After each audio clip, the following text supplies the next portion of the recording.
What's up, y'all? Welcome back to the channel. My name is Corey, and I appreciate you guys stopping by. Today, we're going to talk about the Jaguars' loss to the Cleveland Browns, 18-13. Now, I'm disappointed. Obviously, I don't know if this video is going to come out first or second to my Florida State video, but between my two favorite teams here, Florida State and the Jaguars, we are 0-5 to start the football season, and it is hard to be a football fan when literally we're 5 games in and you can't win, especially between two different teams. You would think there'd be some kind of saving grace, but right now it's just nothing but defeat and misery and suffering. So, yeah, let's talk about what happened with the Jaguars today and what I think they need to do going forward, because going into this game, I was looking at our schedule, and I'm like, dude, we play Buffalo next week, and then I believe we have the Texans and the Colts. It's not looking good for Jacksonville to start anything better than 0-5 right now. If we win one of those games, I'll be extremely happy, and I'll be very surprised, because the way we were playing right now looks terrible. So going into this game, I was watching the Browns last week thinking, man, they look terrible. I mean, the Cowboys are a good team, don't get me wrong. I mean, I know they got whooped today by the Saints, but the Saints are an even better team. But the Cowboys are not a bad team. They look all right. They just seem to cave in the playoffs, but during the regular season, they're a tough team. They put it to the Browns like it was nobody's business, and I was looking at it like, man, the Browns are probably, if not, top 3 worst teams in the league. It's hard to be worse than the Panthers right now. They are just not ever looking good in the last, 30 games. Not even flashes of good, but with the Browns, I was looking at it like, man, Deshaun Watson looks defeated. This dude does not look good on the football field.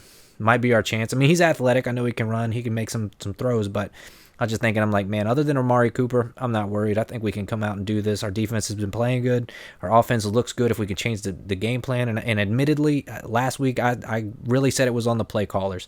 I said it wasn't really the talent. I mean, ETN fumbled last week, but I was like, other than a couple, dumb mistakes, it was really the play calling that hurt us, because you got to let Trevor get out there and ball out. You got to let Trevor get out there and throw some balls downfield, take some chances. And today, I mean, I'm eating my words a little bit, because they gave Trevor a chance, and he made some amazing plays today. That big throw to Brian Thomas Jr. was awesome.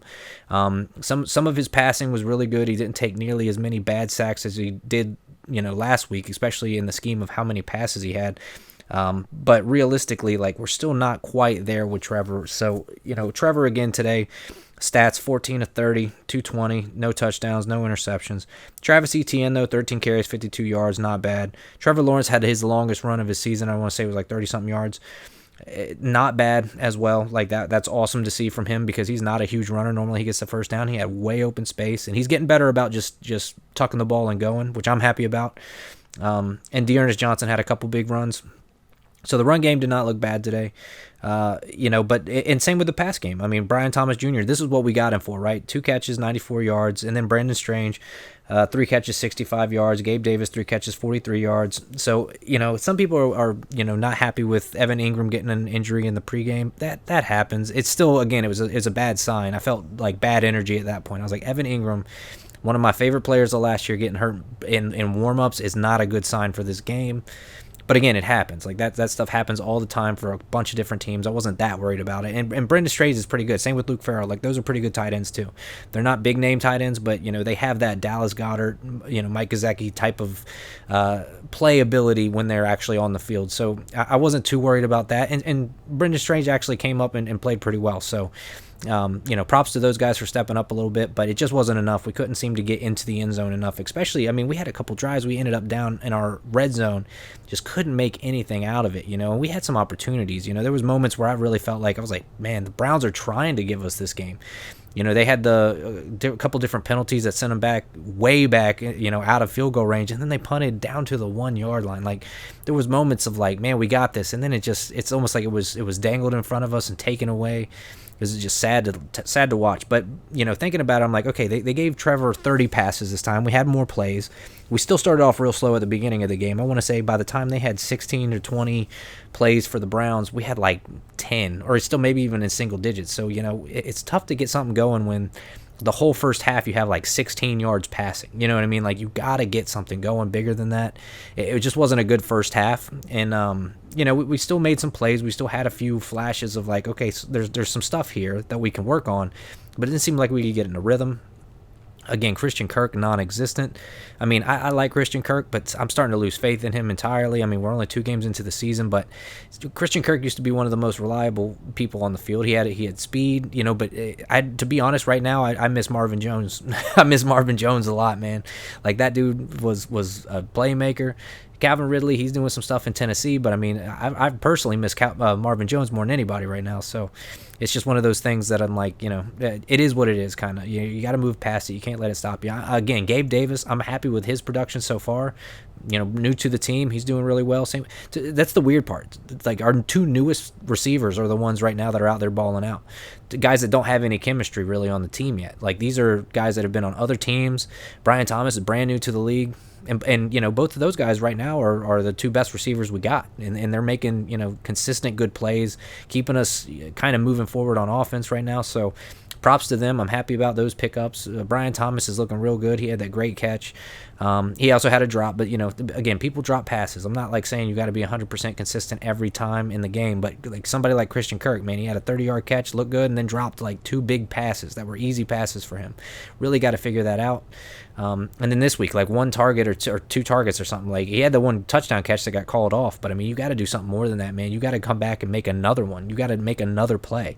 You just got to erase it out of your mind, say that never happened, and just keep moving. And same with going to the coaching too. They had a couple when we were on defense. They had a couple roughing the passer calls that were bad calls in my opinion. Deshaun Watson kind of flops, and you see Doug Peterson getting upset on the sideline about it. It's like, dude, you got to out of sight, out of mind. Don't get yourself in that position. First off, that's the rule. Don't even let that get a position. Like, you got to go out there and make big plays. You don't want to get into a position where you're barely, getting him to rush the pass and then you fall on him and he gets a penalty. Like, no. Sack him. Just either get the sack or the pick. Don't even mess with him. The second you see him throwing the ball, man, let him throw the ball and just leave. Like don't even coach the players to not take the hit. Don't even worry about it. It's not worth it at this point. If you're late to get the sack, that's your problem. Like, don't even try and make the contact. Don't get him on the ground. Some people hate that approach because they're like, nah, man, every hit, even if it's after he's thrown the ball, that helps get his mind out of the game. Nah, man, I don't believe that. In fact, I think it actually helps people get into the game better because they start to get the cobweb shaken off. Like, all right, yeah, getting hit's not that bad. Now I don't have to worry about it too much. But yeah, Jaguars just need to figure out some stuff because, the play calling today wasn't bad either. I mean, we had a lot more passes, in my opinion. 30 passes compared to, 13 rushes for Travis Etienne, 5 for Dearness Johnson, 1 for Duvernay. That's, a lot more. That's the 2 to 3 right there for passing to rushing, or rushing to passing, I should say. 20 for rushing and 30 for passing. So if you're going to break up your play calling like that, you're going to need to get something more out of it. Like, if you're only completing less than 50% of your passes, whether it's drops, overthrows, it doesn't matter. You got to figure that out. And Trevor, there was sometimes he's just overthrowing people. I mean, I get sometimes he's running out of the pocket, throws it away. Like, those things happen. But our biggest problem for me is our O-line. Our O-line looks absolutely terrible, man. Like, those guys look like they can't play the game of football. They're double teaming guys and still getting smoked. I mean, Trevor got that safety at the end of the game, which was, again, you don't get safeties, man. That's embarrassing. Like, safeties should come in the worst situations. You should be down 30, just everything out of your engine on the 1 yard line. Just, I always go back to the Dan Orlovsky, like, something like that's the only time you get a safety. And again, people don't forget that stuff. They look at it and go, damn, what were you thinking, bro? That's just idiotic. You look retarded. Like, you gotta figure that part out, So it's one of those things where if we're gonna get out there and do these things every week, then we got to figure out how to start to switch some game plan up, switch some personnel up, because right now, Cam Robinson, he looks terrible. Like, I've never been a huge Cam Robinson fan. I think he is good. He's a big dude, but man, he seems like he is just lazy and careless. Like, he just doesn't really put his head into the game. He's had a lot of injury issues, but he just seems like somebody who just, he's just not into the game. He's not tough. And then you've got these other guys like Mitch. He's new. He's coming in, and Sheriff, for example. Sheriff was like a great pickup, but then you just see these guys kind of get lackluster all of a sudden, and I don't know what's happening there. And on the defensive side of the ball, it's kind of the opposite. You got Josh Hines-Allen, he's making some plays, but then where's Trayvon Walker? Like, Trayvon was great last week. Where are you this week, man? Like, where's the energy? So I think about the Saxonville days, when we had a lot of real great pass rushers, defensive players, linebackers. I mean, you had Miles Jack, Dante Fowler, you had Calais Campbell, you had Jalen Ramsey. I mean, it was ridiculous. Like, that was such an attitude on defense that it scared teams. Like, they didn't want to play us because they knew, like, dude, everybody on defense is here to eat, bro. Like, these guys are devastating. And today you could see it. You got a guy like Myles Garrett out there, it elevates everyone else on the team. They just all of a sudden play better. So, when we're looking at it, again, the Browns, 22 of 34 for Deshaun Watson, 188 yards, or 186 yards. Deontay Foreman, 14 rushes, 42 yards. Jerome Ford, 7 rushes, 64 yards. Deshaun Watson ran for 20 yards. Jameis Winston had a couple fourth down pickups. But then you had Jerry Jeudy just ate us up, 73 yards on 5 catches. Amari Cooper only had 11 yards on 3 catches. I mean, there's no real reason we should have lost this game other than our own downfall, stupidity. Like, that's the only thing that I can look at and say that was the issue, other than the O-line. I think the O-line is the biggest glaring issue today. I think last week it was the play calling. Today it's the O-line, because they just could not protect Trevor when they needed it to. And that does carry over from last week, because even though the play calling was bad, when the play calling was good, our O-line couldn't meet the standard of that either. So we've definitely got to make some personnel changes or do something different in our training method here, because, again, I'm tired of these guys. They make millions of dollars, bro. We shouldn't be sitting here making YouTube videos for guys that make millions of dollars and sit here and have to criticize them when I'm watching on the couch. It's just like refereeing. If I can sit there, my girlfriend yesterday, when we were watching some of the Florida State games, she's like, how do you know all the penalties? Every time a flag comes out, I'd be like, oh, that's a hold, or oh, that's an illegal formation, or oh, that's going to be a pass interference. And half the time, these flags aren't things you're seeing on camera sometimes. Like, it's just where it is on the field, what's the technique, Even today, like, you had I forget what game it was, but somebody throws out actually, it might have been our game now I think about it. I had the red zone on it a couple times, so I get a couple of the penalties confused, but there was a face mask on an offensive run, and the guy grabs a face mask, holds it, and then that's my girlfriend goes, hey, why is that a face mask on them? I thought you couldn't get a face mask on offense. I said, no, you can if you grab it. You just got to know what the rules of the game are. You got to be, and if I can see that stuff from my couch, man, you coaches got to know how to coach that. Like, holding and stuff, it just annoys the crap out of me. Like, guys need to go back to watching sumo videos, bro. Like, learn how to not hold. Like, what is wrong with you? Learn how to not have an illegal formation. Like, how do you have illegal formations? You guys are paid millions of dollars to do this. Like, it's ridiculous. Like, I always think the worst one recently for me, and it's not an illegal formation, but it was offsides, is the Kadarius Toney, the play that got called off. What kind of idiocracy are you doing, bro? You got to know what you were doing. Like, be accountable. Hold yourself accountable. Like, if you're going to ruin a play for a team and you don't know the play is going to be a legendary play like that, bro, you got to hold yourself accountable and know what you're doing here. And there are some players out there that are great, talented players that know the game inside and out. They know every aspect of the game. You'll never see them make those mistakes hardly. I mean, everybody flinches every once in a while. Everyone makes a mistake. I get it. But it needs to be few and far between. We outplayed the Browns. We had less penalties than the Browns. And they still were able to somehow pull out a win on us. And that's really what's sad to me. And, I mean, even it goes down to our kick game. Cam Little missed a field goal. That was one of the deciding factors. If we weren't having to get the ball back, at the 1 yard line, trying to make some kind of play here because he would have made that field goal, that probably would have changed the game. We would have been tied up 16-16. Now, we probably wouldn't have been in that situation to begin with, because we would have kicked off and not given them the ball where he missed the field goal. But that's neither here nor there. You got to make those adjustments in the game. And Doug Peterson, same with Press Taylor, same with just everybody on the sideline right now. Like, you got to start. And Trevor said it before the game started. He said, hey, you got to get them where you want them, and then you got to step on their throat, man. And I know Trevor wants to win. Trevor's pissed off. I saw it in the post game. Like, him and Doug both. They're short with reporters. They don't want to talk about it. They're like, dog, I know what the problem is. Like, it's pretty obvious if you're a football fan. You don't sit here and it's not a mystery. It's our O-line can't seem to get it together, which is trickling down because Trevor doesn't have enough time to throw the ball. Our guys are dropping passes. Our run game can't get started. And then on the defensive side, we can't contain. We can't stop people. And there's just a lot of issues with penalties. Boom, that's your whole Reader's Digest version of this. It's sad to watch, because you're thinking, dude, you guys got to somehow get your head out of your ass. And I play chess. I think I mentioned this in the last video. I play chess. We call it tilting. It's you get inside your own head once you start to lose. When you start to lose, it landslides because you don't know how to stop losing. You have all these answers, but you don't know how to execute them because mentally you can't seem to get there. You got to free your mind. You got to make some adjustments, but you got to not worry about it so much and go out there with confidence and have fun and enjoy the game and just want to kick people's ass, especially with a game like football. It's like lifting weights, man. You can't go in there timid and go, oh, well, I hope I can bench this. No, you got to go in there and be like, bro, I'm going to bench the shit out of this. I'm going to go out there. I'm going to bench more than I want to bench. It's just gravity. It's just a weight. That's all it is. Like, I just got to push it up. That's it. Like, there is no thinking about it. There's only doing it, So if we can't get into a mindset where we're going to get out there, I don't know why the hell they're calling it Trevor Banks Stadium. What the fuck is Trevor doing, and again, I'm a Trevor Lawrence fan. I got my Trevor here, I got my Trevor there, like, bro.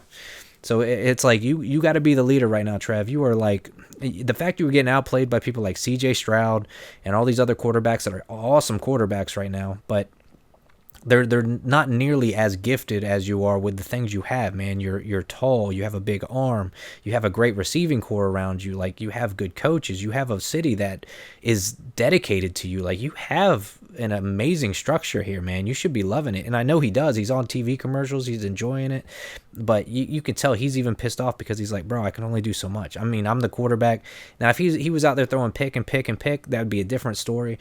But right now, he's just running for his life. He's trying to make plays. He's trying to do what he can. And sometimes he does. It just doesn't always end well. Like, we got to do better than that. I mean, again, people make mistakes.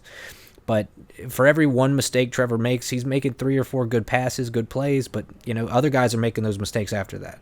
And same thing, if you're making one mistake, that's fine, as long as you don't make another one. But if you make a mistake, then the next guy makes a mistake, then a guy after that makes a mistake, that's still 3 mistakes. Then you're still punting. So you got to clean it up. And that goes down to coaching. Like, these guys got to start being more accountable. I miss the days when somebody drops a pass or gets a penalty. Boy, you're running wind sprints, you're doing push-ups, you get consequences. It's not some pat on the back, go sit on the bench, we'll get you in on the next one. Like, nah, that's bullshit, because everyone's so mentally fragile now. Like, you got to be out there like, nah, man, you don't make mistakes. That's not the culture here. Think about the war. Like, if you go out to war and somebody gets shot at, there ain't no, oh, I got shot in the head, sorry, it's just a mistake. Nah, you dead. So you got to figure that out, bro. Like, I know it's football, it's not nearly as serious, but you got to have a mentality like that, man. You got to have a Cobra mentality to get out there. You get one shot. You get one chance to do it every week. Go out there and make an impact for 60 minutes. You got to get out there and do it. So, again, for me, they need to make some offensive line changes. I don't know if it needs to be rearranging some positions or if it just needs to go back to some physical training and a little bit more conditioning and just overall attitude. That's the one thing it feels like it's missing on the O-line. It doesn't feel like these guys want to push people around. It feels like people are coming at them going, man, all I got to do is get around you, because then you're going to be standing there watching me sack the quarterback. These guys got to start laying out, man. These guys got to start going for blood. Like, dude, level these dudes. If a edge rusher's coming at you, level him. Don't just push him around. Level him. Get him on the ground, bro. So, yeah, I don't know what we need to do. Get something going on. Bring in some UFC fighters to teach them wrestling or something. I don't know, bro. Like, you guys got to do something. But, yeah, for now, that's all I can say about it. Really hope Doug Peterson can get it going this week. Because, yeah, we got Buffalo on Monday, so that's going to be a test, especially after seeing what Buffalo did last week to Miami. At first, I thought Miami was just going to be a good team. Now, I mean, it seems like Miami might be in a worse position than the Jaguars because of the Tua situation. But watching what Buffalo did to Miami was pretty rough, to where it's kind of, I can't imagine what they're going to do to us. I'm hoping we seem to always be able to play good against Buffalo.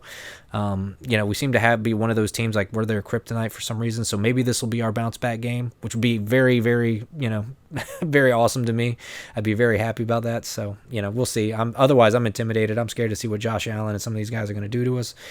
Keon Coleman, I still think he's good. He had a bad game last week, but they didn't even need to have too much offensive production because, 3 picks and one of them being a pick 6, I think, maybe even 2 of them. I don't remember. I got so blinded by the concussion, but, to see what they did to Miami was just brutal.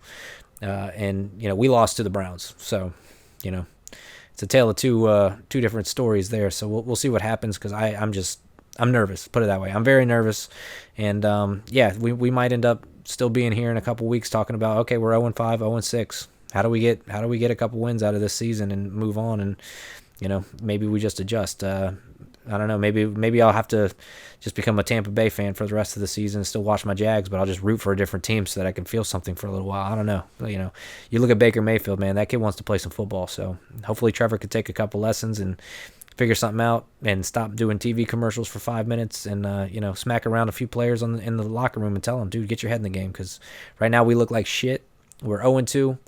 And, maybe one of my football teams, whether it be Florida State or Jacksonville, maybe one of them can get a win next week. We'll see. So for now, you guys have a good one. Go Jags, and yeah, see you on the next video.